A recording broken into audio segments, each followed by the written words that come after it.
सभी सखियों, सहेलियों और सखाओं को रेडियो सखी ममता सिंह का नमस्कार। मंदाकिनी जी, आपको भी प्यार भरा नमस्कार। ममता जी, आपको भी बहुत बहुत नमस्कार और हमारी सभी सुनने वाली सखियों और सखाओं को भी मेरा प्यार भरा नमस्कार। एक बात बताइए, थोड़ी देर पहले क्या कर रही थी? सोशल मीडिया पर तस्वीर शेयर कर रही थी ना, सेल्फी, बड़ी खूबसूरत लग रही थी। अरे हाँ, पर आप भी तो कर रही थी कल। आपकी देखा देखी मैंने आज कर ली तो क्या बुरा हुआ? तो बुरा क्या हुआ? तो हमने किया, आपने किया, तो इसमें बुरा हमने कहा कि बुरा हो गया? तो भाई आपने मुझसे पूछा ही ऐसे कि मैं डर गई, मुझे लगा मैंने बहुत गलत काम कर दिया। अच्छा कि डर गई।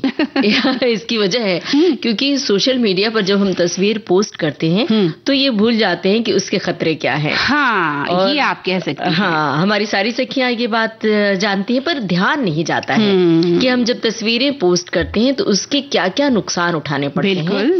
अब एआई का जमाना है, सोशल मीडिया का जमाना है, आपकी तस्वीर का कौन क्या इस्तेमाल करेगा आपको खबर नहीं होती। बिल्कुल सही कहा। इस बारे में हमारी सखियां भी जरा अपने विचार साझा करें। हाँ, बिल्कुल, उनके क्या अनुभव है। बिल्कुल, सोशल मीडिया पर तस्वीरें पोस्ट करने से सावधानी आपको कैसे रखनी है, क्या क्या तस्वीर पोस्ट करनी चाहिए, क्या नहीं। आजकल रील्स का जमाना है और महिलाएं जो है ताबड़तोड़ रील बना रही हैं और डाले जा रही हैं, लेकिन उसके क्या दुष्परिणाम सामने आएंगे। खास तौर से जो किशोरी बच्चियां हैं, जवान होती लड़कियां हैं, उन्हें विशेष रूप से ध्यान रखना होगा कि किस तरह की फोटो वो सोशल मीडिया पर डाल रही हैं। अच्छा, एक सवाल हम आपसे और पूछ रहे हैं, लेकिन पलट के आप उसका भी जवाब सवाल हमसे पूछेंगे, मुझे पता है, लेकिन फिर भी मैं पूछ रही हूँ। पूछिए। अब बताइए, आपकी नौकरी पेशा महिला है, आप भी नौकरी पेशा है, तो अपना कैसे ख्याल रखें, कैसे रखें खुद का ख्याल? पूछिए, हमसे पूछिए।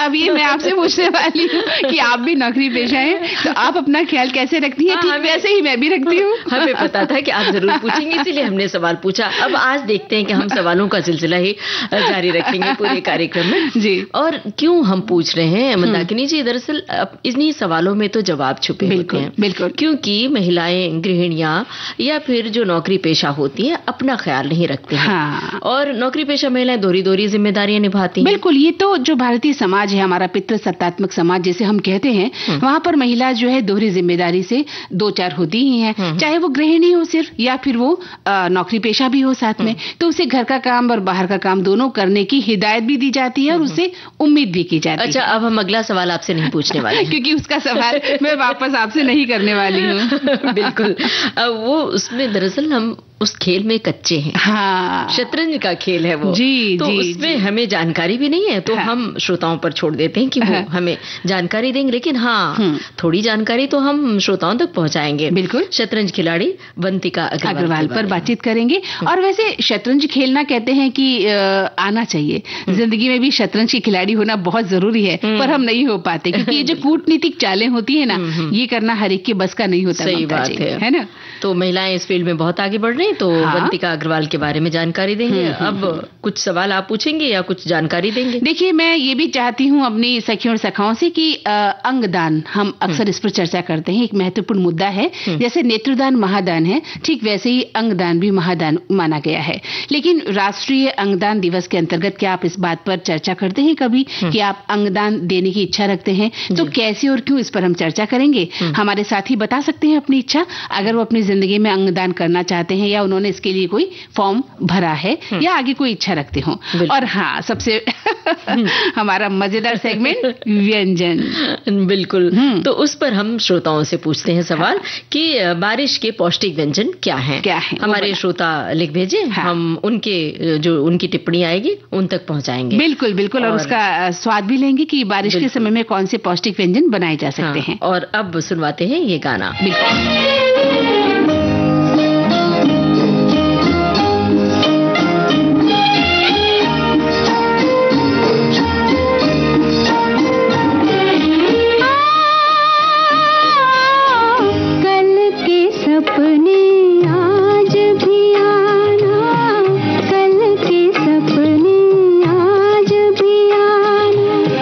प्रीतम को भी साथ मिलाना,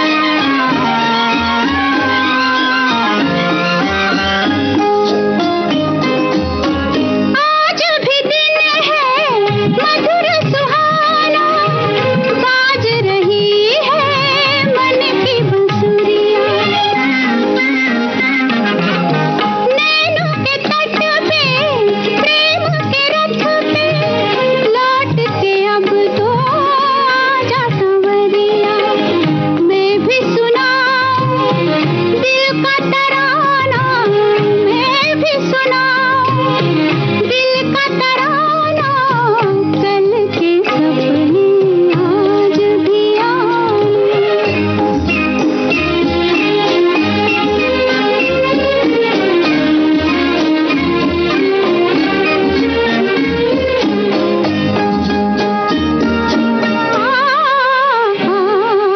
झूमते बादल गाते झरने आज किसी को ढूंढ रहे हैं। मैं तो ये जानूं सारे नजारे सजना तुझे को ढूंढ रहे हैं। आज मुझे भी दरस दिखाना, आज मुझे भी दरस दिखाना कल के सपने आज भी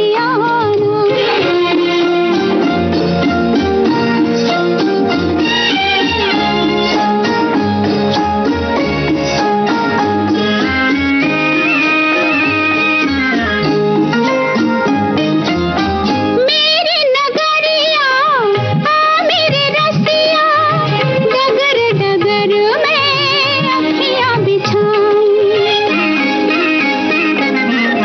दिल में बिठा के नैन मिला के जन्म जन्म की प्यास बुझाऊं, तोहे सिखाऊं प्रीत निभाना, तोहे सिखाऊं प्रीत निभाना कल के सपने आज भी प्रीतम को भी साथ मिलाना कल के सपने आज भी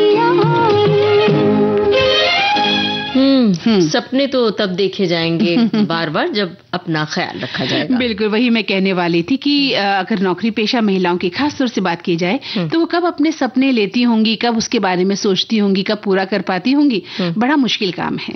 बस सपने भी तो साथ साथ देखती हैं काम करते हुए खुली आंखों से सपने देखती हैं। अच्छा मैं अब आपसे एक प्रश्न करना चाहती हूँ। मैं आपको रोज देखती हूँ, आप ड्यूटी पर आती हैं, फटाफट काम करती हैं, श्रोताओं का मन बहलाती हैं, इतने सुंदर गीत सुनाती हैं, फिर फटाफट आपका टाइम होता है घर चली जाती हैं और फिर घर से अगले दिन वैसे ही फ्रेश होकर आती है। तो आप नौकरी पेशा महिलाएं किस तरह से घर और बाहर का ये तालमेल बिठाती हैं? जादू की छड़ी घुमा देते हैं। वही मुझे लगता है। दरअसल ये सवाल तो आपसे भी है मंदाकिनी जी, ये सवाल सारी उन महिलाओं से जो दफ्तर जाती हैं। होता क्या है कि सामंजस्य बिठाना बहुत मुश्किल होता है और आजकल जो महिलाएं कार्य क्षेत्र में हैं तो हो क्या रहा है कि समाज तो बदला है लेकिन इतना नहीं बदला है कि महिलाएं भी बराबरी से वो सारे वहाँ काम कर सके। बिल्कुल सही कहा आपने। हमारा जो पितृसत्तात्मक समाज है, जो भारतीय समाज है, वहाँ पर खासतौर से महिलाओं को ये ध्यान रखना ही पड़ता है क्योंकि उनसे ये उम्मीद की जाती है कि वो अपना पूरी नौकरी करके आए, फिर घर का सारा काम सुबह करके जाएं, शाम को लौटते समय फिर वो पति को एक अच्छी सी चाय बना के दें, बच्चों को खाना दें या बूढ़े जो बुजुर्ग घर के लोग हैं उनकी सेवा करें और रात को सो जाएं, फिर अगले दिन सुबह उठें फिर वही काम करें। तो ये उम्मीद की जाती है और महिला लगभग इस पर खरी उतरती भी है। लेकिन बात ये है कि जब महिलाएं ऐसे काम करती रहेंगी निरंतर तो वो अपने स्वास्थ्य का ख्याल कैसे रख पाएंगी? बिल्कुल, वो खुद को नजरअंदाज करती रहती हैं तो ऐसे में उनकी सेहत खराब होती है। बिल्कुल। और वो जो कमजोरी आती है, कमजोरी की वजह से इम्यून सिस्टम जो कमजोर होता है तो फिर तरह तरह की बीमारियां आकर घेरती हैं। बिल्कुल। तो इसलिए जो नौकरी पेशा महिलाएं हैं उन्हें अपना भी ख्याल रखना चाहिए। अगर आपको किसी की केयर करनी है तो ठीक है, केयर करना बुरी बात नहीं है, लेकिन अपना ख्याल रखना न रखना बुरी बात, बहुत बुरी बात है। तो अपना ख्याल जरूर रखें। और पता है क्या होता है ममता जी कि हम महिलाओं को न केवल शारीरिक बल्कि मानसिक स्वास्थ्य पर भी ध्यान देने की जरूरत होती है। होता है कि हम काम तो कर लेते हैं, तेज रफ्तार जिंदगी है, बढ़ती जिम्मेदारियां, इसके बीच हम खुद को नजरअंदाज करती चली जाती हैं और ऐसे में क्या होता है कि हम डिप्रेशन का शिकार हो जाती हैं या दूसरा स्ट्रेस हमें हो जाता है और हम चिड़चिड़ापन, काम का दबाव इतना होता है हम पर, हम तनावग्रस्त हो जाती हैं और एक नकारात्मक प्रभाव हम पर पड़ने भी लगता है। तो इसलिए बहुत जरूरी है इस ओर आप ध्यान दें, क्योंकि हमारा जो पितृसत्तात्मक समाज की आपने बात की मंदाकिनी जी, एक कामकाजी महिला से यही उम्मीद होती है कि वो दोहरी तेहरी जिम्मेदारी निभा ले। और एक बात और है, यहाँ पर महिलाएं भी दोषी होती हैं। बिल्कुल, महिलाएं ओढ़े रहती हैं जिम्मेदारी। वो ये कहती हैं कि हाँ मेरे पति से ये काम नहीं होता है, मेरे घर में मेरी सास ये काम नहीं कर पाती है, मेरे ससुर से नहीं होता तो मैं ही कर लेती हूँ। अरे जब तक तुम करोगे तब तक मैं ही कर लेती हूँ। हाँ। ये जो दुर्गुण है, इससे क्या होता है, वो खुद 3-4 जिम्मेदारी ओढ़ लेती है। और चाहे तीज त्योहार हो या घर में किसी की शादी, बड़े बुजुर्ग की बीमारी हो, कोई भी फंक्शन हो, महिलाओं को अपने काम के साथ साथ इन सभी बातों के लिए वक्त निकालना बहुत जरूरी है, ताकि वो सफल रूप से घर और नौकरी दोनों में सामंजस्य बिठा सके। और देखिए सबसे बड़ी बात है कि वो पर्याप्त नींद भी नहीं ले पाती हैं, रात को लेट सोती हैं, सुबह जल्दी उठती हैं। फिर तनाव और मानसिक बीमारी से बचने के लिए उन्हें 7 से 8 घंटे की नींद जो चाहिए वो लेती नहीं है, खुद के लिए वक्त नहीं निकालती हैं, जबकि उनको चाहिए कि अपने तनाव को बचाए रखने के लिए सुबह घूमने निकलें, चाहे 10 मिनट के लिए निकलें, मॉर्निंग वॉक पर निकल जाएं, थोड़ा सा योग कर लें, ध्यान कर लें, अपना मनोरंजन गीतों के जरिए कर लें, संगीत सुन लें और खुद को प्रोत्साहित करने के लिए अपनी हॉबी पर ध्यान दें। लेकिन वो ये सब कुछ छोड़ देती हैं और उन्हें लगता है कि मैं अगर परिवार के लिए अपनी जान न्यौछावर कर दूंगी तो शायद मैं बहुत बड़ी कहलाऊंगी, या इस तरह की भावनाएं। उत्कृष्ट पत्नी, माँ और ये सब जो आपका ओहदा है, अपने ओहदे में कभी ना आने पाए, ये होता है। तो लेकिन ऐसे में कुछ महिलाएं हैं जो अपने बारे में ख्याल करती हैं। जैसे हम आपको बताएं कि एक हमारी पड़ोस की भाभी जी हैं जो अक्सर बताती हैं कि भाई सबसे पहले हम अपना ख्याल रखते हैं, अपनी पसंद की सब्जी हम बनाते हैं, उसके बाद हम घर वालों से पूछते हैं कि आपकी पसंद क्या है, और जो भी फल मुझे पसंद है वो फल मैं बाजार से ले आती हूँ, और जो भी व्यंजन है मैं सबसे पहले बनाती हूँ और फिर कहती हूँ कि ये व्यंजन आप लोगों को पसंद है, उन्हें खिलाती हूँ। और नौकरी पर जाते समय अपने परिवार के साथ साथ खुद का लंच बॉक्स पहले तैयार। बिल्कुल, ये बहुत अच्छी बात कही है उन्होंने। अगर वो ऐसा करती हैं तो अब कल से आप भी ऐसा करेंगे? मैं ऐसा ही करती हूँ। हम भी ऐसा करेंगे। बिल्कुल ऐसा ही करेंगे और करते भी हैं किसी हद तक, कि अपनी पसंद की सब्जियां हम खाते हैं, फल खाते हैं, व्यंजन भी बना के खाते हैं, और कभी कभी साबुत अनाज से भरपूर जो चीजें होती हैं वो भी हम अपने आहार में लेते हैं, भरपेट खाना खाते हैं। नौकरी पर जाते समय अपने परिवार का भी लंच बॉक्स अगर तैयार करना है तो करते हैं, लेकिन खुद का लंच बॉक्स भी लाना बिल्कुल नहीं भूलते हैं। है ना? बिल्कुल सही बात है। कुछ महिलाएं ऐसी भी हैं जो ये कहती हैं कि आज हमने खाना नहीं बनाया। क्यों नहीं बनाया? अरे घर में कोई है ही नहीं, ना हस्बैंड है, किसके लिए बनाए, ना सास ससुर हैं, तो किसके लिए बनाए? अरे भाई खुद के लिए बनाइए। तो अरे हम तो बहुत थोड़ा सा खाते हैं। अरे तो थोड़ा सा आधा चम्मच बनाओ, 1 चम्मच बनाओ अपने लिए, लेकिन बना खाओ तो सही। बिल्कुल सही कहा। तो अगर आप व्यस्त दिनचर्या बिता भी रही हैं तो अपना ध्यान रखें, और सबसे बड़ी बात अपना नियमित चेकअप भी कराते रहना चाहिए ममता जी, जिस पर हम थोड़ा सा लापरवाह हो जाती हैं। कुछ नहीं, हल्का सा बुखार ही तो है, कुछ नहीं, हल्की सी खांसी ही तो है ना, और हम क्या है, हल्का सा बदन ही तो टूट रहा है और हम नजरअंदाज करती चली जाती हैं। तो थोड़ी सी भी अगर आपको शारीरिक या मानसिक दिक्कत आती है तो डॉक्टर की सलाह जरूर लें। दवाइयां लेने के लिए आपको कोताही नहीं बरतनी चाहिए। समय का प्रबंधन करना बहुत जरूरी है, क्योंकि अगर आप समय का प्रबंधन नहीं करेंगे तो कोई भी कार्य आपका समय पर नहीं होगा। और ये कहा जाता है कि महिलाएं जब घर से बाहर निकलती हैं तो घर के अलावा कार्यस्थल पर आने वाली जो चुनौतियां होती हैं उनका भी तो सामना उन्हें करना पड़ता है। पुरुष प्रधान भारतीय समाज में सबसे पहले तो ये स्वीकार करना बहुत मुश्किल है कि महिलाएं भी पुरुषों के साथ कंधे से कंधा मिलाकर काम करने में सक्षम है, और जो भेदभाव होता है उसका भी सामना उन्हें करना पड़ता है। अक्सर ये होता है दफ्तर में, जैसे ही कहा जाता है कि ये तो महिला है तो तुरंत सामने वाले का चेहरा कि अच्छा ठीक है, मतलब ये क्या करेंगे, तुरंत इन्हें ये जिम्मेदारी क्यों दी जा रही है, हमें दी जाए, हम पुरुष हैं। यहाँ तक कि हमने कुछ लोगों को ये भी कहते सुना, कुछ डॉक्टर्स से भी, कि फलाने डॉक्टर से चेकअप करा, अच्छा महिला डॉक्टर है, मेरा तो ख्याल है कि अगर कोई जेंट्स पुरुष डॉक्टर से तो ये बात बहुत मतलब महिला डॉक्टर को भी हम जो है दोयम दर्जे का समझ लेते तो हैं। ये जो समाज की सोच है, विचारधारा, बिल्कुल इससे भी हमें जूझना पड़ता है और इससे हमें बाहर निकलना पड़ेगा। तो सबसे बड़ी बात है कि जो महिलाएं हैं कामकाजी विशेष रूप से, वो अपना मनोबल को बिल्कुल नहीं तोड़ दें और दुगुने उत्साह के साथ घर और बाहर में संतुलन बिठाए रखें, और सबको खुश रखने की जो आदत है ना उससे अपने आप को बचाएं। वो चाहती हैं घर पर भी हम सबको खुश रखें और ऑफिस में भी हम अपने बॉस को, अपने साथी लोगों को हर वक्त खुश रखें।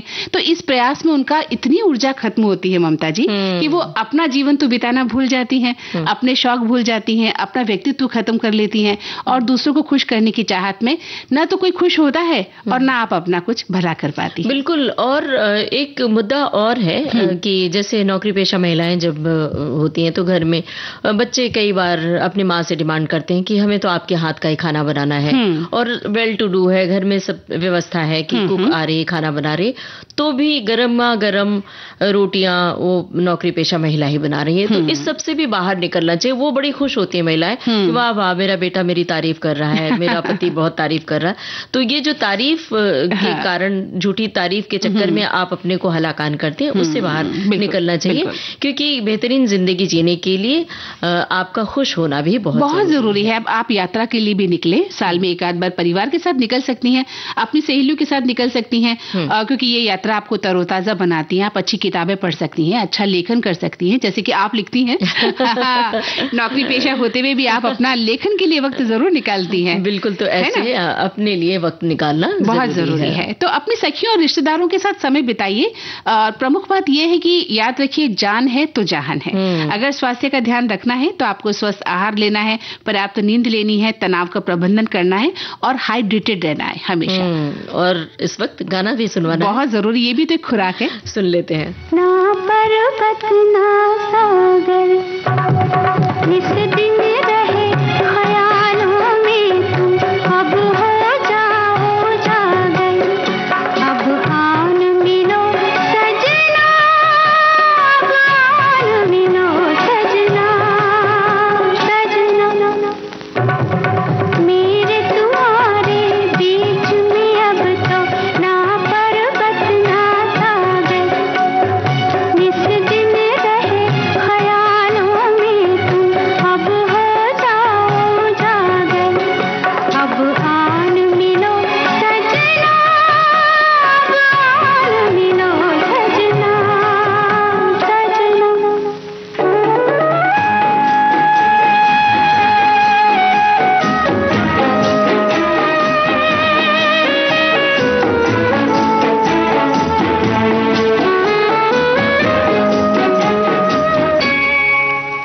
आया मदमाता सावन, फिर रिमझिम की रुत आई, फिर मन में बजी शहनाई, फिर प्रीत ने ली अंगड़ाई। आया मदमाता सावन, फिर रिमझिम की रुत आई, फिर मन में बजी शहनाई, फिर प्रीत ने ली अंगड़ाई। मेरे तुम्हारे बीच में अब तो ना पर्वत ना सागर, निस दिन रहे ख्यालों में तुम, अब हो जाओ जागर, अब आन मिलो सजना, अब आन मिलो सजना, सजना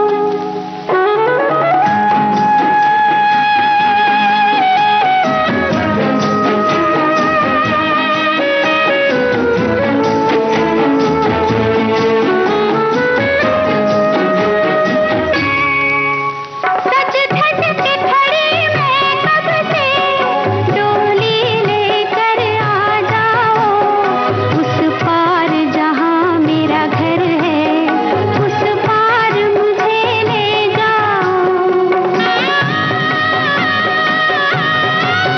सच धज के खड़ी मैं कब से, डोली लेकर आ जाओ, उस पार जहाँ मेरा घर है, उस पार मुझे ले जाओ। तो ममता जी, हमारी सखियों ने भी अपने विचार हमें लिखे हैं।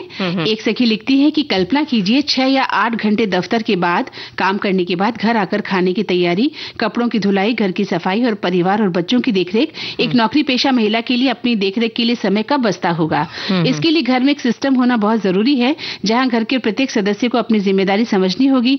ज्यादातर महिलाएं घर और दफ्तर के बीच पिसती रहती हैं और अपने स्वास्थ्य का चाहकर भी ख्याल नहीं रख पाती। जैसे जिस दिन वे अपने होने के मूल्य को समझ लेंगी, अगर अगर उनका स्वास्थ्य सही है तभी वे परिवार और दफ्तर के बीच सामंजस्य बिठा पाएंगी। उस पल से खुद ब खुद उलझी हुई गांठ को खोलने में महिला कामयाब हो जाएगी, क्योंकि एक महिला की सेहत ही परिवार और खुद महिला की खुशियों का राज है।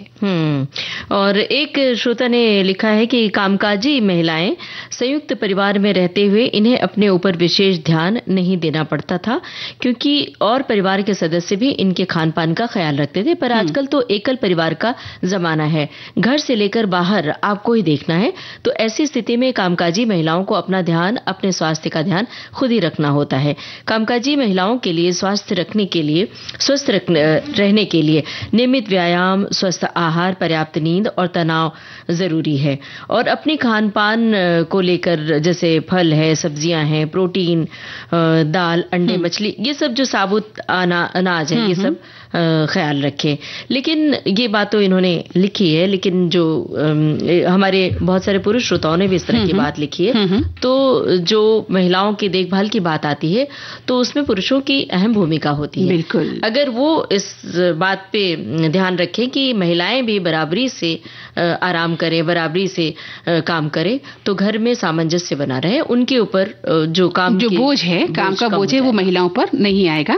एक सखी लिखती है कि नौकरी पेशा महिलाएं अपना ख्याल कैसे रखें। अक्सर ये होता है कि नौकरी पेशा जो महिलाएं हैं वो सबके टिफिन का ख्याल रखती हैं, पूरे घर का ख्याल, ऑफिस जाने के समय का ख्याल, बच्चों का ख्याल सब रख लेती है, लेकिन वो अपना ख्याल कहाँ रख पाती है।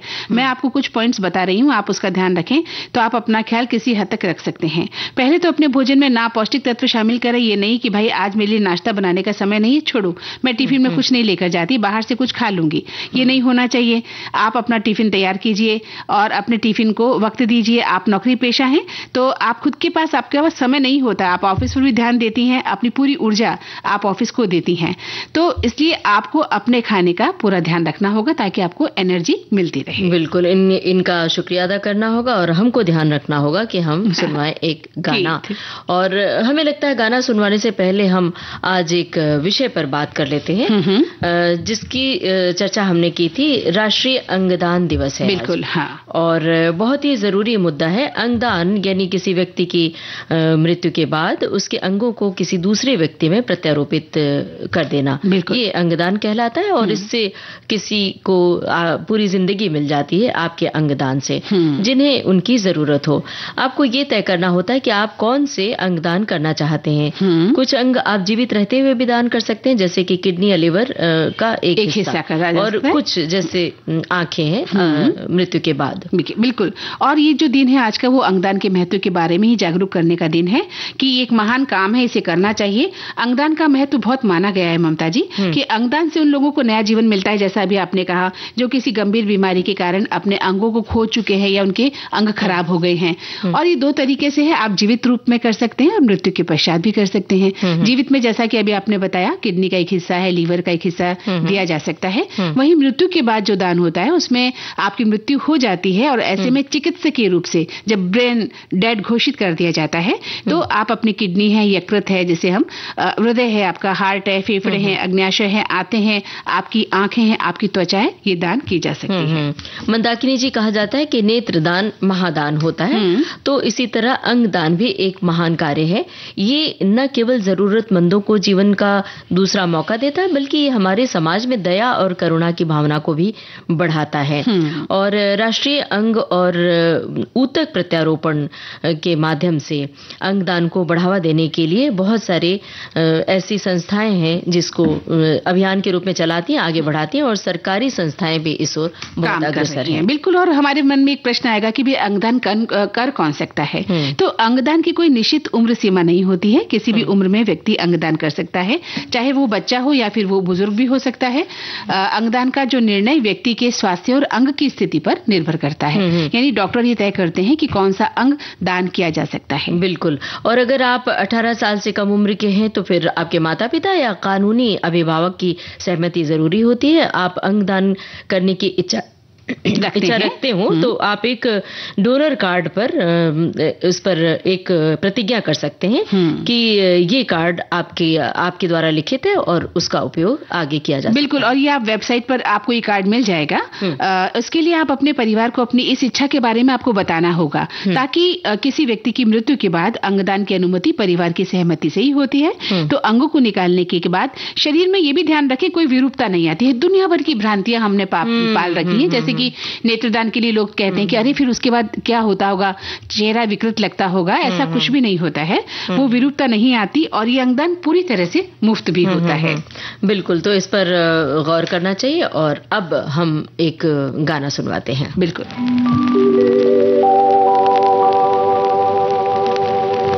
मेरे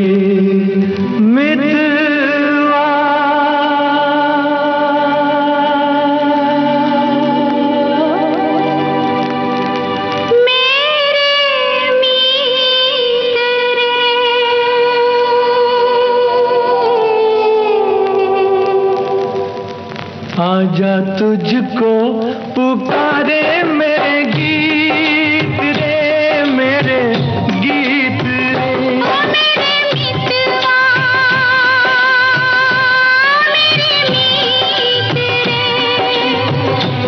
आजा तुझको पुकारे मेरे गीत रे, मेरे गीत रे। ओ मेरे मितवा,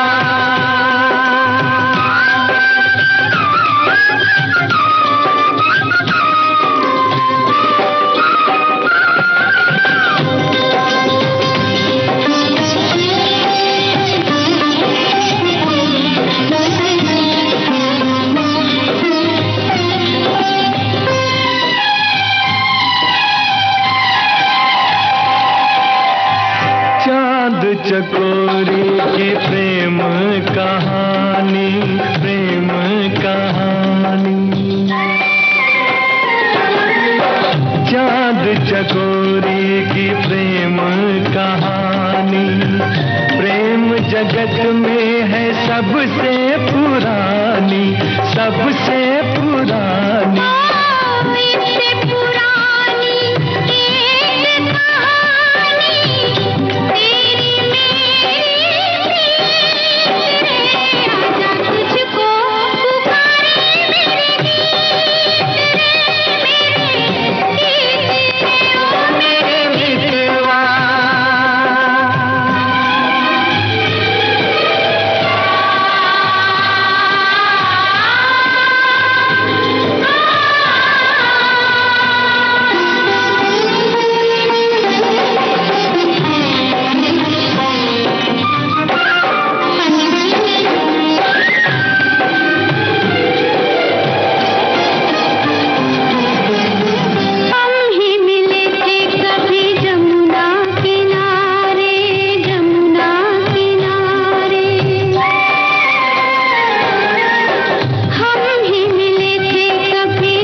मंदाकिनी जी, गीत फिल्म का गीत था और घड़ी की ओर देखिए, एक ब्रेक लेते हैं। बिल्कुल लेते हैं।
विविध भारती से ये है कार्यक्रम सखी सहेली।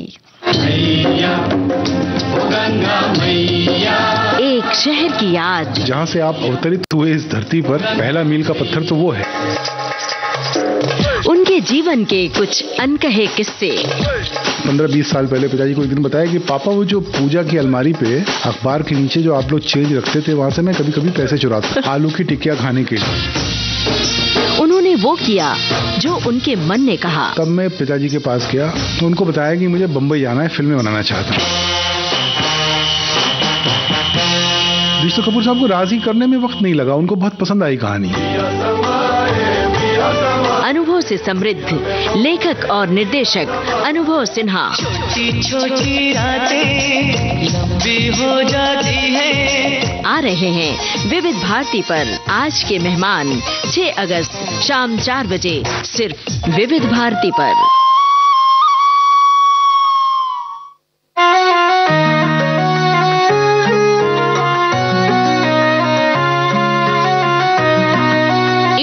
कार्यक्रम में आपसे मिलने आ रही हैं युवा गायिका ज्योतिका टांगड़ी। रियलिटी शो में जाना मुझे लगता है कि मेरे जिंदगी का एक अच्छे डिसीजंस में से एक डिसीजन था।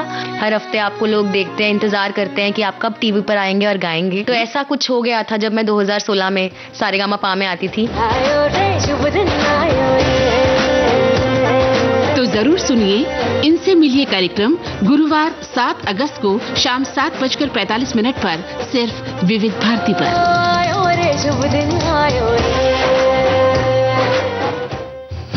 तो ममता जी, मेरा मन कर रहा है क्यों ना हम थोड़ा शतरंज खेल लें। देखिए, शतरंज के खेल में तो हम बहुत कच्चे हैं। लेकिन अगर आप चलेंगी चाल तो मैं भी चलूंगी। कोशिश करेंगे। मुश्किल हो जाएगी, लेकिन हम दोनों अनाड़ी हैं। हमें पता है कि आप भी चाल नहीं चल पाएंगे, हाँ, नहीं चल पाएंगे। ये आपने सबसे बड़ी बात कही कि जो शहर मात का जो खेल है, हम इसमें दोनों ही अनाड़ी हैं और ये चाल हम नहीं चल पाएंगे। हाँ। तो चलिए, तो हम चर्चा तो कर सकते हैं ना शतरंज खिलाड़ी वंतिका अग्रवाल की, क्योंकि ये बहुत जरूरी खेल है और इससे दिमागी कसरत होती है और ये कहा जाता है कि बौद्धिक कौशल भी बढ़ता है। बिल्कुल। तो इसलिए आपके बच्चे में अगर इस तरह की खूबी है, टैलेंट है, तो जरूर उसे आगे बढ़ाएं। बिल्कुल बढ़ाना चाहिए, चाहे लड़का हो चाहे लड़की हो। आजकल तो शतरंज में लड़कियां बहुत आगे आ रही है और वंतिका ने छोटी सी उम्र में ही ये काम शुरू कर दिया था और शतरंज की बेहतरीन खिलाड़ी होते हुए बचपन से ही अच्छी खिलाड़ी के रूप में रही। साथ ही कई राष्ट्रीय और अंतर्राष्ट्रीय पुरस्कार उन्होंने जीत भी लिए। उन्होंने एक साक्षात्कार में बताया भी था कि उनके माता पिता, दादा दादी सभी ने इसमें अहम भूमिका निभाई है। उनकी मां ने उनकी सफलता में बहुत महत्वपूर्ण भूमिका निभाई। एक मां होने के साथ साथ उन्होंने खेल प्रबंधक के रूप में भी वंतिका का मार्गदर्शन किया। वंतिका ने अपनी इस उपलब्धि का श्रेय अपनी मां और कोच को दिया। बिल्कुल, और वंतिका का कैरियर कई बड़ी उपलब्धियों से भरा हुआ है। श्रोताओं, 2021 में उन्होंने महिला ग्रैंड मास्टर का खिताब जीता, तो 2023 में अंतर्राष्ट्रीय महिला मास्टर बनी। 2020 के शतरंज ओलंपियाड में स्वर्ण पदक जीतने वाली भारतीय टीम का हिस्सा भी रह चुकी हैं और 2024 के ओलंपियाड में उन्होंने अपने 4 मैचों में 3.5 व्यक्तिगत स्कोर अर्जित कर टीम को स्वर्ण पदक जीतने के लिए अपना योगदान भी दिया है। बिल्कुल, वंतिका ने अब तक 20 से अधिक अंतर्राष्ट्रीय पदक और लगभग 10 राष्ट्रीय, एशियाई राष्ट्रमंडल और ओलंपियाड पदक जीते हैं। और वंतिका ने अंतर्राष्ट्रीय मास्टर खिताब जीतने वाली वो 11वीं भारतीय महिला के रूप में अपना नाम भी दर्ज करवा लिया है और उसके लिए चेस खेलना एक पैशन की तरह है जिसे उन्होंने प्रोफेशनल कैरियर में बदल दिया। साथ ही कहते हैं कि पढ़ाई पर भी उनका पूरा ध्यान था। और 2020 में इंडियन नेशनल चेस टीम का नेतृत्व करते हुए वंतिका ने FIDE ऑनलाइन चेस ओलंपियाड जीतकर सुर्खियां बटोरी। वहीं 2021 में वंतिका ने FIDE women's business school super cup भी जीत लिया था। तो ये जानकारी देने का मकसद क्या था? ये था कि अगर किसी लड़की में ये खूबी दिखाई देती है, लगता है कि में लड़की में शतरंज की प्रतिभा है जरा भी, तो उसे मौका दीजिए, आगे बढ़ाइए, उसको ट्रेनिंग दीजिए। बिल्कुल, ताकि उस फील्ड में वो अपना परचम लहरा अपना नाम दर्ज कर जी। और वैसे जैसा अभी हमने कहा कि नौकरी पेशा महिलाओं के साथ होता है कि उन्हें दबा कर रखा जाता है या उनके साथ उपेक्षित व्यवहार किया जाता है, ऐसा अपनी बेटियों के साथ न करें।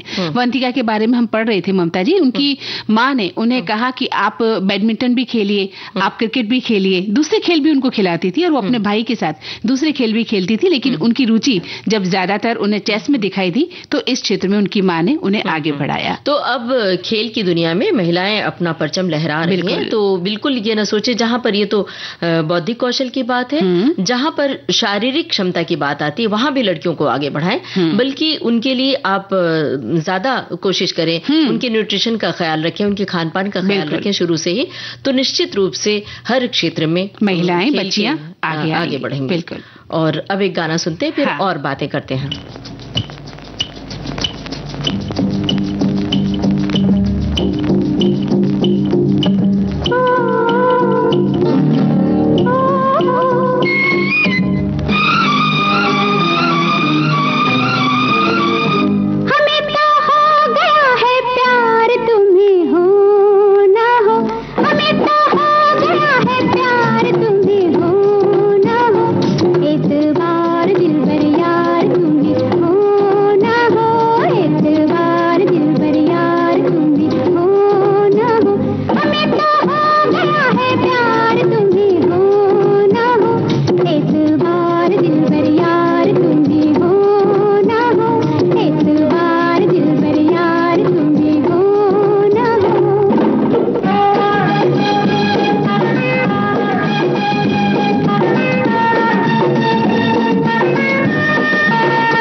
हो गया है प्यार, कई बार तो खुद से प्यार होता है, इतना प्यार हो जाता है कि हम आत्ममुग्ध रहते हैं अपने ऊपर ही और तस्वीरें खुद देख देख के खुश होते रहते हैं, है ना, उसको साझा करते रहते हैं लोगों से कि आप भी देखो। और हमारी ये आदत हो जाती है कि हम खुद भी मुग्धता का शिकार होते हैं और सामने की लाइक जब हमें मिलती है तो हम और भी ज्यादा नशे में चूर हो जाते हैं, और जब कमेंट्स मिलते हैं तो और ज्यादा, और सोचते वाह वाह क्या इन्होंने लिखा है। लेकिन ये जो लाइक और कमेंट है आपके लिए मुसीबत बन जाती है। बिल्कुल बनता भी है, और बहुत सारे लोग इसका सामना कर भी चुके हैं, है ना। तो हमें इस तरह के फोटोज डालने से सोशल मीडिया पर बचना चाहिए। अपने हाव भाव जिसमें हमने जरूरत से ज्यादा हाव भाव दिखाए हैं या कुछ ऐसी अननेचुरल फोटो जो है, किसी भी तरह की बातें हमें सोशल मीडिया पर डालने से पहले 100 बार सोचना चाहिए। अब देखिए मंदाकिनी जी, एआई का जमाना है, तो आपकी तस्वीर को लोग किस तरह से गलत इस्तेमाल कर सकते हैं ये आपको अंदाजा भी नहीं होगा। कैसे लोग कई तरह के टूल्स का इस्तेमाल करते हैं, जैसे एआई टूल्स तस्वीरें जो लेते हैं, आवाज और व्यक्तिगत जानकारी चुराकर नकली प्रोफाइल बना सकते हैं, जिससे जिसकी बनाई है वो जो परेशान है। अगर ऐसा कोई करता है तो इससे आप कानूनी तौर पर उसकी शिकायत भी दर्ज कर सकते हैं, लेकिन ऐसा लोग करते हैं और एआई के जरिए आपकी तस्वीर ली और किसी और के साथ जोड़ देते हैं। बिल्कुल, ये भी हो सकता है। अब जैसे कहते हैं कि आपके चेहरे की जो बारीकियां हैं, जैसे कि आंख है, त्वचा है, आपके हाव भाव हैं, उन्हें बदल दिया जाता है और एक अलग ही किस्म का चेहरा बनाकर उसे दूसरे रूप में पेश कर दिया जाता है, जो आप होते भी नहीं हैं। और आप सोचते रह जाते हैं कि ऐसा कोई फोटो तो मैंने नहीं डाला था, लेकिन फिर आपको सोचना पड़ता है कि ये ऐसा क्यों हुआ। तो ये जो आपत्तिजनक इस तरह के हम देखते हैं गतिविधियां सोशल मीडिया पर, इससे बचने का सबसे अच्छा साधन यही है कि हम जो भी फोटो डालें सोच समझ कर डालें और सब कुछ शेयर न करें। हाँ। जैसे कि अपना सही सोशल मीडिया पर सही जन्मतिथि नहीं लिखना चाहिए, सही पता सोशल मीडिया पर शेयर न करें, स्कूल या ऑफिस की व्यक्तिगत जानकारी शेयर न करें। जो सार्वजनिक रूप से आपके बारे में जानते हैं तो उसका भी कई बार आपको खामियाजा भुगतना पड़ता है। बहुत सारे लोग क्या करते हैं, अपने स्कूल के छोटे बच्चों की बहुत सारी तस्वीरें डालते हैं, स्कूल बैग लिए हुए बच्चा जा रहा है और कौन से स्कूल में पढ़ रहा है, किस बस से जा रहा है, ये भी खुशी में हम इतने उत्साही होते हैं ममता जी कि जाने हम लोगों को बताकर क्या हासिल करना चाहते हैं, लेकिन उसके दूसरा जो पहलू है सिक्के का, वो हम भूल जाते हैं कि कई बार आपके बच्चे को कोई किडनैप कर सकता है, आपका बच्चा खो सकता है, कुछ भी आपके साथ हो सकता है।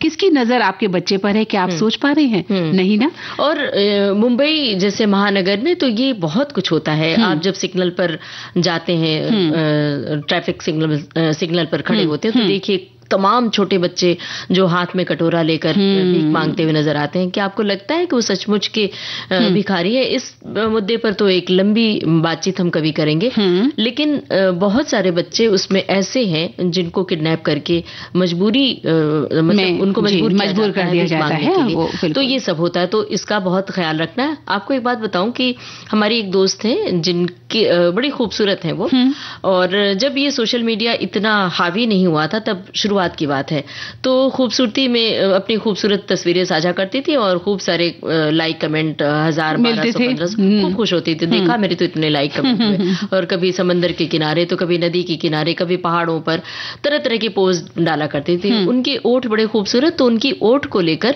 और बहुत बुरे तरीके से तस्वीर लोगों ने शेयर की और बड़ी उसकी चर्चा हुई।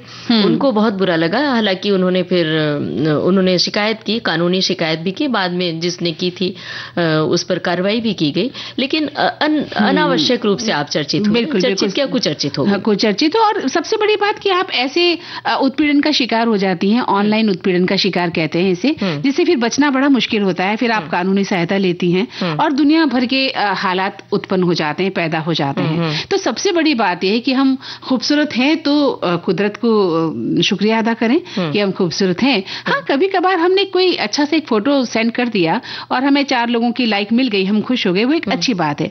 लेकिन कई बार हम खुद भी इसके जो है ना क्या कहना चाहिए, एक शिकार भी होती है, और इसका कारण हम खुद होती हैं कि हम अपने ऐसे ऐसे फोटो डाल देते हैं जो कि हमें नहीं डालने चाहिए। आपके अपने प्राइवेट फोटो हो सकते हैं, आपकी प्राइवेट बातें हो सकती हैं, आप उन सबको शेयर करके क्या दिखाना चाहती हैं। और हाई रेजोल्यूशन वाली फोटोज शेयर करने से बचिए, क्योंकि उसका जब गलत इस्तेमाल करते हैं लोग उसी हाई लेवल पर ही होगा। हाँ, बिल्कुल। और एक बात और है कि जो स्कैमर्स होते हैं वो क्या करते हैं, बहुत सारे टूल्स है जिसकी मदद से किसी महिला के चेहरे को किसी दूसरी महिला के शरीर से जोड़ देते हैं और सैकड़ों तस्वीरों को एआई मॉडल में डालकर उसे प्रशिक्षित किया जाता है, जिससे वो चेहरे की बारीकियों, आंखें, त्वचा, हाव भाव को पहचान सके। और ये प्रक्रिया कुछ घंटों में होती है और बाद में ऐसा लगता है कि ये सचमुच जो चेहरा दिख रहा है वही महिला है, जबकि शरीर किसी और महिला का है और चेहरा किसी और का होता है। ये सिर्फ महिला के साथ ही नहीं हो सकता, पुरुषों के साथ भी छेड़छाड़ होती है और बच्चों के साथ भी छेड़छाड़ होती है। बच्चों की तस्वीरों को लेकर लोग बहुत गलत इस्तेमाल करते हैं, कई बार मॉडल बना देते हैं, कई बार अपने उसके मतलब अभी तो यूट्यूब का जमाना है, यूट्यूब पर डाल देते हैं, पॉडकास्ट में इस्तेमाल करते हैं, किसी विज्ञापन में इस्तेमाल करते हैं और पैसा कमाते हैं और आपको पता भी नहीं होता। बिल्कुल बिल्कुल सही कहा। झूठी जानकारियां दी जाती हैं जिसका कोई सच्चाई से दूर दूर तक वास्ता नहीं होता है। तो इन सब चीजों से बचना बहुत जरूरी है। एआई को हमें समझना होगा और सावधानी बरतनी होगी, क्योंकि फोटो के अलावा और भी कई खतरे मंडरा सकते हैं। तो इस तरह से कोई भी फोटो डालने से पहले, कोई भी अपनी निजी जानकारी डालने से पहले 100 बार सोचें कि ये जानकारी देना या लोगों को बताना कितना जरूरी है। बहुत जरूरी हो तभी आप डालें, वरना इसका दूसरा पहलू भी ध्यान में रखें। तो इन बातों का ध्यान रखें और हम ध्यान रखें कि इस वक्त गाना सुनवाना है।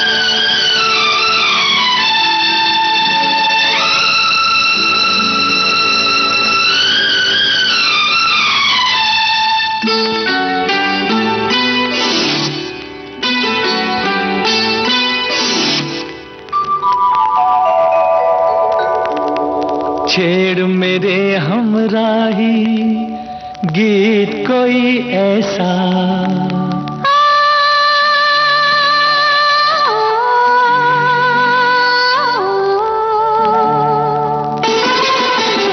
छेड़ मेरे हमराही गीत कोई ऐसा, छेड़ मेरे हमराही गीत कोई ऐसा, उम्र भर हम जिसे गुनगुनाते रहे। छेड़ मेरे हमराही गीत कोई ऐसा, छेड़ मेरे हमराही गीत कोई ऐसा, उम्र भर हम जिसे गुनगुनाते रहे। छेड़ मेरे हमराही।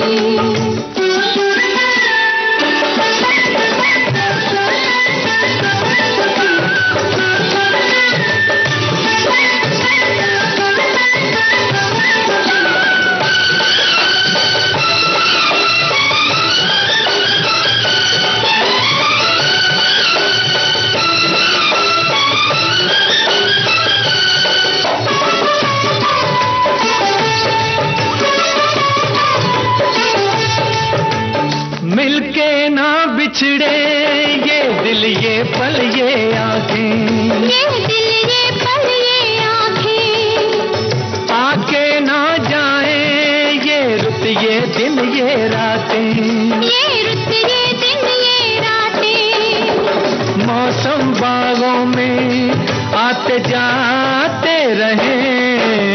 छेड़ मेरे हमराही गीत कोई ऐसा, उम्र भर हम जिसे गुनगुनाते रहे। छेड़ मेरे हमराही। हाँ, तो ममता जी, हमारे एक श्रोता लिख रहे हैं कि आर्टिफिशियल इंटेलिजेंस यानी एआई इन दिनों तेजी से चर्चा में है और उनका गलत इस्तेमाल भी डाटा माइनिंग के लिए किया जा रहा है। बच्चों की चुनिंदा फोटोज के साथ ही उनकी पहचान से जुड़ी फर्जी फोटोज, वीडियोज और अन्य डॉक्यूमेंट्स आदि से आसानी से बनाए जा सकते हैं। ऑनलाइन दुनिया में ऐसे टूल्स भी मौजूद हैं जो किसी भी चेहरे के साथ डीप फेक वीडियोज बना सकते हैं। बिल्कुल। और एक श्रोता लिख रहे हैं कि सोशल मीडिया पर अपनी तस्वीरें या अपने परिवार की तस्वीर डालने से पहले ये तय कर ले कि इसे कौन कौन देखेगा। अत्यधिक निजी जानकारी भी तस्वीरों के जरिए सोशल मीडिया पर नहीं डालनी चाहिए। कई बार इन्हीं के कारण दुर्घटनाएं हो जाती हैं। हम एकल परिवार में रहते हैं तो इस बात का विशेष ध्यान रखना चाहिए। शातिर दिमाग इन्हीं का पीछा करते हुए घर तक पहुंच जाते हैं और हमें नुकसान पहुंचाते हैं। ये खबर, इस तरह की खबरें हम अखबारों में आए दिन पढ़ते हैं। बिल्कुल, कहीं बुजुर्ग दंपति हैं वहां पहुंच गए, कहीं छोटा बच्चा है, बेल बजाई और कोई न कोई हादसा हो जाता है, तो जरूर बचें। बिल्कुल। और एक श्रोता ने लिखा है कि तस्वीर पोस्ट करने से पहले की सावधान रखें। अगर आप सोशल मीडिया पर कोई भी तस्वीर पोस्ट कर रहे हैं तो तस्वीर कैसी है, क्या पोस्ट करने लायक है या नहीं। अगर आपको लगता है कि वो पोस्ट करने लायक है तो उसे पोस्ट करें और सावधानियों का पालन करें। पहले तो आप ये देखिए वही कि किस किस को दिखानी है, जिनको नहीं दिखानी है, कौन ऐसा व्यक्ति है जो आपको लगता है वो तस्वीर उनको देखनी चाहिए। और ध्यान रखें कि जहां आप पोस्ट कर रहे हैं वहां आपका अकाउंट पब्लिक है या प्राइवेट है। पब्लिक और प्राइवेट का फर्क मैं आपको समझा देता हूं कि पब्लिक में क्या होता है कि आपका अकाउंट से आप जो भी पोस्ट करते हैं वो पूरी दुनिया के पास चला जाता है और प्राइवेसी में होता है कि सब आपके परिवार के पास ही जाता है। ये सिर्फ इन चीजों का ध्यान रखें कि आपको अपनी तस्वीरों को पब्लिक करना है या प्राइवेट। अगर आपकी तस्वीर बिना सावधानी के पोस्ट कर दिया है तो आपके पास कुछ गलत हो रहा होगा, आपकी तस्वीरों के साथ भी कुछ गलत होगा, इसलिए आप तब घबराएं नहीं, कंप्लेंट कीजिए। हालांकि जो मैंने आपको सावधानियां बताई हैं, अगर आप उनका ध्यान रखते हैं तो ऐसा कुछ भी नहीं होगा। एक श्रोता ने भी इसी तरह की कुछ बात लिखी है, जिसमें लिखा है कि सावधान, सोशल मीडिया पर तस्वीरें पोस्ट करने के संबंध में केवल इतना ही कहना है कि इस मीडिया पर अनेक पोस्ट हो रहे हैं, तस्वीरें ही नहीं बल्कि वीडियो और रील्स भी बहुतायत में पोस्ट हो रहे हैं। इसके निर्माण की जद्दोजहद में जहां लोगों के प्राण तक चले जा रहे हैं, तो दूसरी ओर ऐसी सामग्री को पोस्ट करने से पहले जेल तक जाने का खतरा मंडराता रहता है। और यही नहीं, इस मामले में कंपनी को भी नोटिस जारी की जा रही होती है।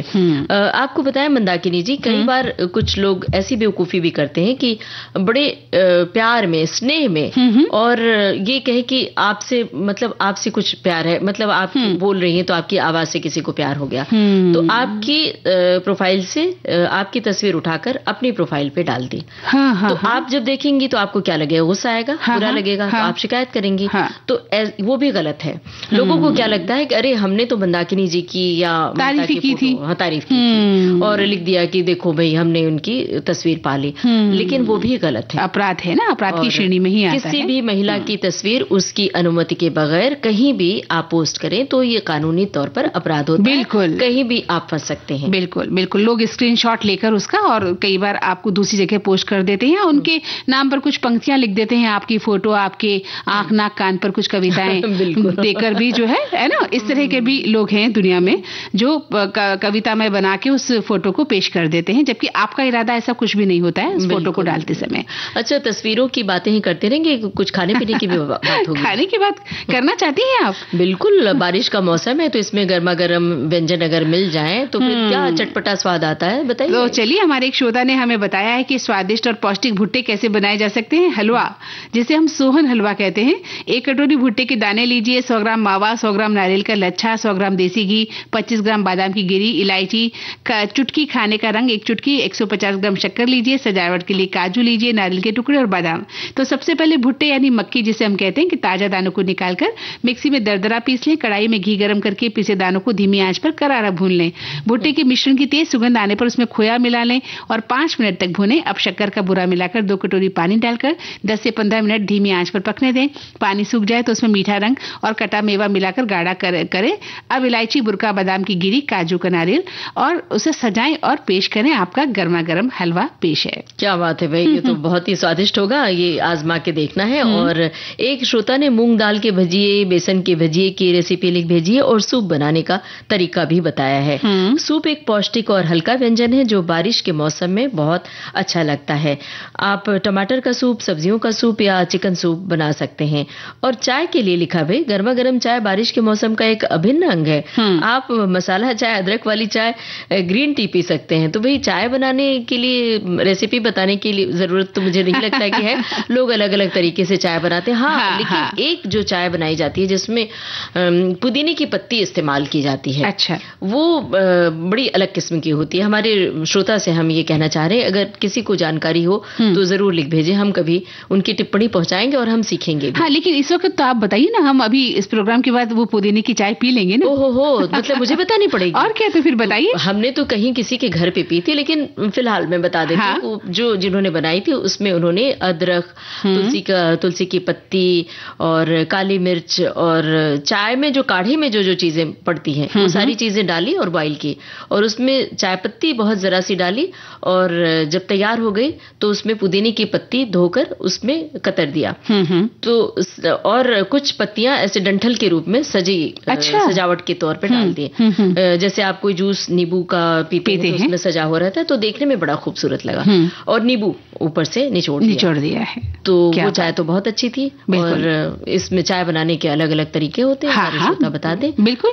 और एक छोटा सा और एक हमारे पास है, वो लिखते हैं कि हम बिहारी हैं इसलिए घर में पकौड़े से ज्यादा लिट्टी चोखा ज्यादा बनाते हैं या सत्तू के पराठे बनाते हैं। तो सब्जियों की कमी होने की वजह से आम घरों में स्टफ्ड पराठे, आलू, कच्चे केले, दाल, इन्हीं के पराठे या फरे पीठा बनाए जाते हैं। शाम के नाश्ते में काले चने की घुगनी, मुरमुरे, मुलायम नरम भुट्टे के दानों को प्याज, नमक, मिर्च के साथ भुनकर भी नींबू चटनी के साथ खाया जा सकता है। ये सारे व्यंजन मंदाकिनी जी पिज्जा, बर्गर और जो उससे बहुत अच्छे हैं और स्वादिष्ट भी हैं और हेल्थ के लिए भी अच्छे होते हैं। साथ में संगीत भी जरूरी है। बिल्कुल, सुनते हैं गाना। जिस दिल से उतारी है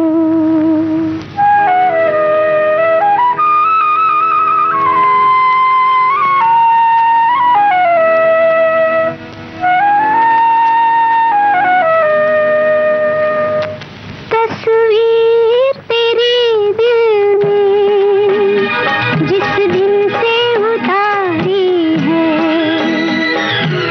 फिर तुझे संग लेके नए नए रंग लेके सपनों की महफिल में। तस्वीर तेरी दिल में, जिस दिन से उतारी है,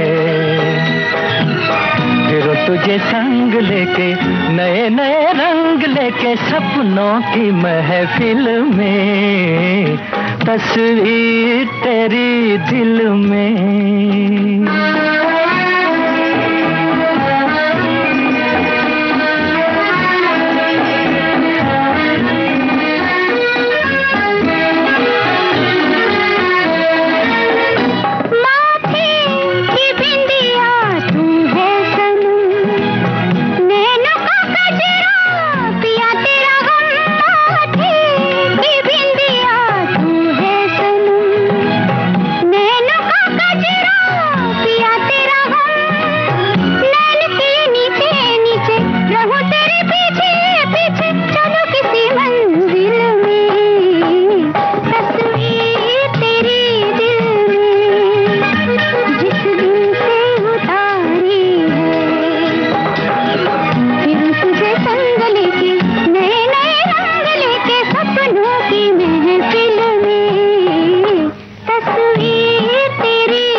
मंदाकिनी जी घड़ी की ओर देखिए, अब बिल्कुल भी बोलने बतियाने का समय नहीं है और न ही कोई गाना सुनवाने का। तो लेते हैं सखियों और सखाओं से इजाजत। आप सभी को ममता सिंह और मंदाकिनी जोशी का नमस्कार।